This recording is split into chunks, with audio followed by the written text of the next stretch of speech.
Miss Nelson Has a Field Day by James Marshall.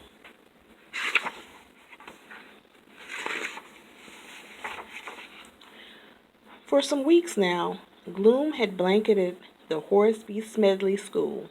No one laughed or threw spitballs. No one even smiled. Miss Nelson was worried. Everyone was down in the dumps.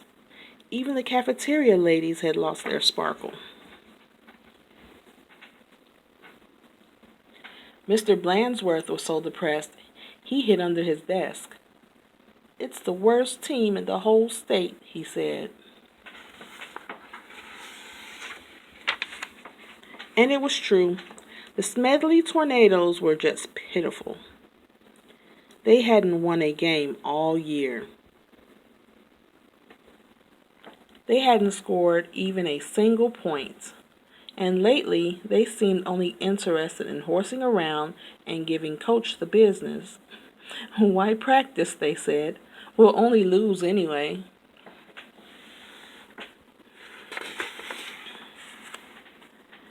"We're in for it now," said old Pop Hansen, the janitor. "The big Thanksgiving game is coming up, and the werewolves from Central are real animals. They'll make mincemeat out of our team." "What's to be done?" said Miss Nelson.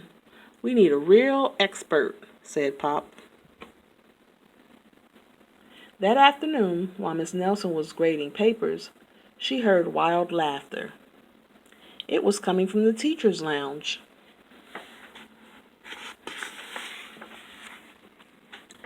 Coach Armstrong had cracked up.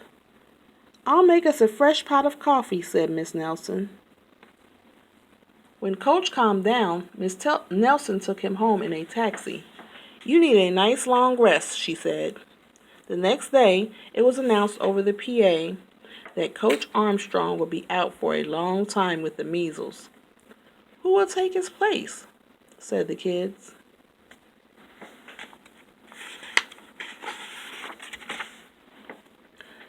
When Miss Nelson passed by Lulu's after school, a serious discussion was going on. "We need someone who can really get the team into shape for the big Thanksgiving game," said one kid. "Someone who knows how to get results." "It's too bad Miss Viola Swamp isn't around," said another. "Who?" said a kid who was new in town. "You've never heard of Viola Swamp?" said the first kid. "The meanest substitute in the whole wide world. She's a real witch. She'd have no trouble getting results." Mr. Blandworth happened to overhear. He said.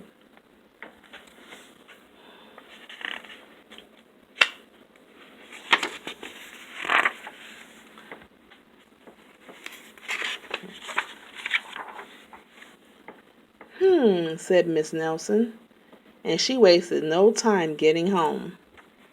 After rummaging around in her closet, she found what she was looking for, an ugly black sweatsuit. Then she made an important phone call. "I'll be right there," said the voice on the other end. The next day, Mr. Blandsworth announced there would be football practice as usual. "Whoever it is," said the guys, "let's really give them the business." The doors to Coach's office flew open, and out stepped a lady in an ugly black dress. "My name is Viola Swamp," said the lady, "and I'm here to get results."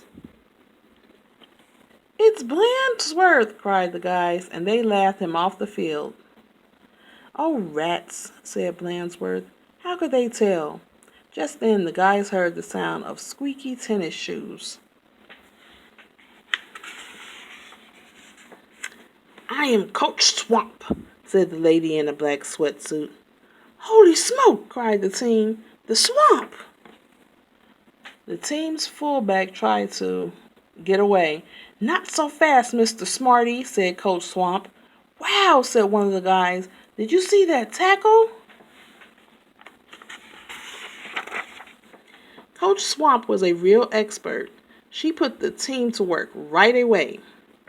The guys had never done so many leg raises. More, said Coach Swamp. They had never run so fast. Faster, yelled Coach Swamp. This is murder, said the guys. Pipe down, said Coach Swamp.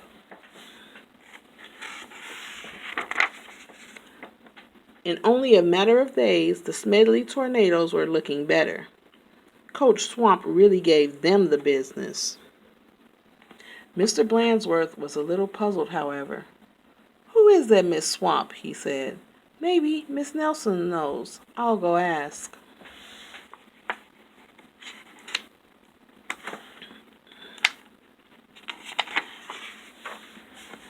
Miss Nelson was busy grading papers when Blandsworth looked in. I don't want to disturb her, said Blandsworth. She probably doesn't know anyway. Down on the field, Coach Swamp was having a little talk with the team.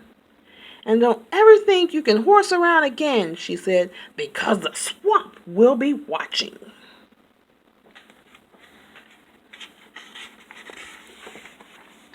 When Coach Armstrong returned after his rest, he was very surprised by what he found.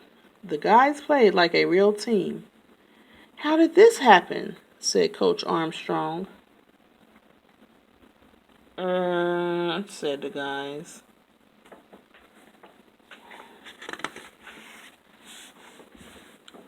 On Thanksgiving Day, the Tornadoes clobbered the Werewolves 77-3. It was a great day for Horace B. Smedley School.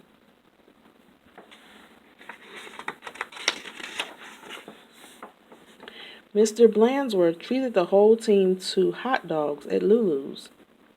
Miss Nelson went home tired and happy.